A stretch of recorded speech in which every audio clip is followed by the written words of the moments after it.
11月だというのに夏日のような気温の日。今日は旬のさつまいもを使ってさつまいもの炊き込みご飯を作る。硬いさつまいもをなんとか一口サイズにカット。10分間水にさらしておく。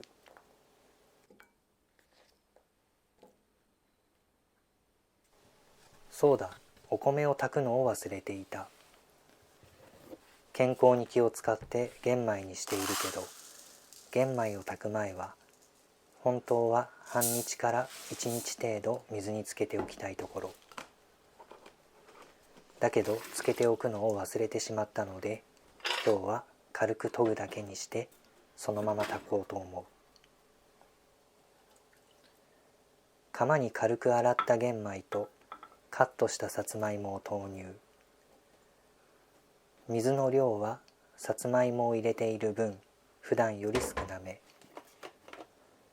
お酒大さじ1と小さじ1杯の塩を入れて沸騰するまで火にかける。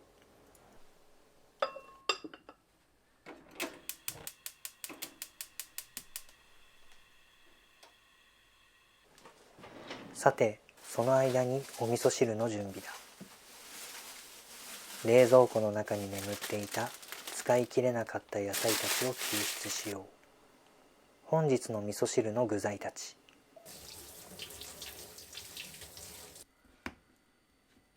ふとどういう切り方がいいんだろうと一瞬手が止まる。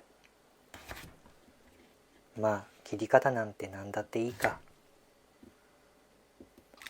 野菜をカットしているとお米が沸騰してきた。沸騰したら火力を抑えて、次は20分間とろ火にかける。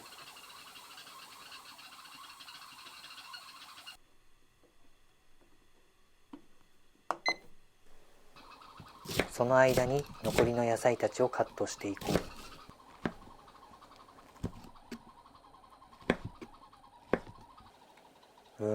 この大きい大根はどうやって切ろう。さっき切り方なんてどうでもいいと言ったばかりなのに、この大きい大根を前に圧倒されてまた切り方に悩んでしまった。まあでもこれも適当でいいか。ゆるく行き当たりばったりに料理できるのが一人暮らしの料理の醍醐味。だし汁を取るのを忘れていた。相変わらず手際が悪い。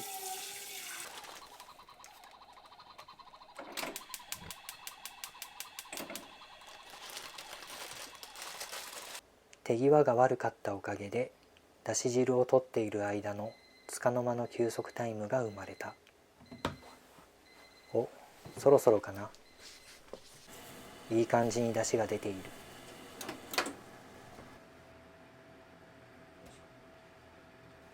さて、カットした野菜を入れていこう。味噌汁って何の具を入れてもそれなりに美味しくなるからとても重宝。野菜もたくさん使えるから偏りがちな健康面のバランスも整えてくれるのがありがたい。ある程度火が通ったら味噌を投入。いつもどのぐらいの分量の味噌を入れるか迷うけど、まあこれも適当だ。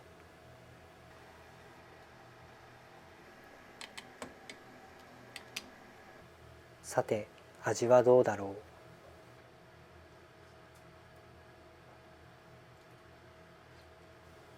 う。バッチリ。お米の方はもうちょっとかな。炊き上がるまでまだ少し時間があるから、その間に洗い物をしておこう。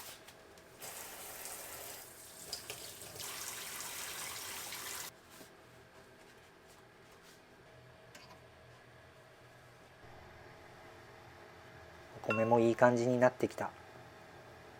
少し硬そうだけど、まあまあいい感じの炊き具合。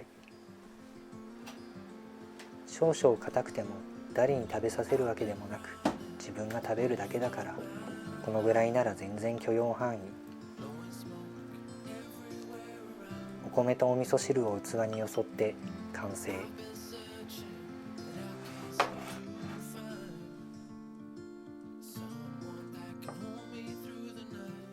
さつまいもご飯といったら黒ごまも欠かせない。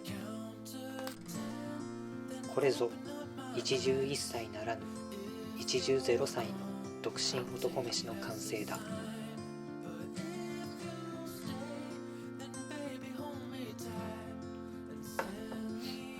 やっぱりちょっと硬いけど美味しい。ごまも風味が効いていていいアクセントになっている。味噌汁も味が染みていて美味しくできた。品数が少なくて少し寂しく感じるけど、あまり手をかけないで栄養も取れて美味しくできたし、とても満足。この時期旬のさつまいもを使ったさつまいもご飯、とてもおすすめです。ご視聴ありがとうございました。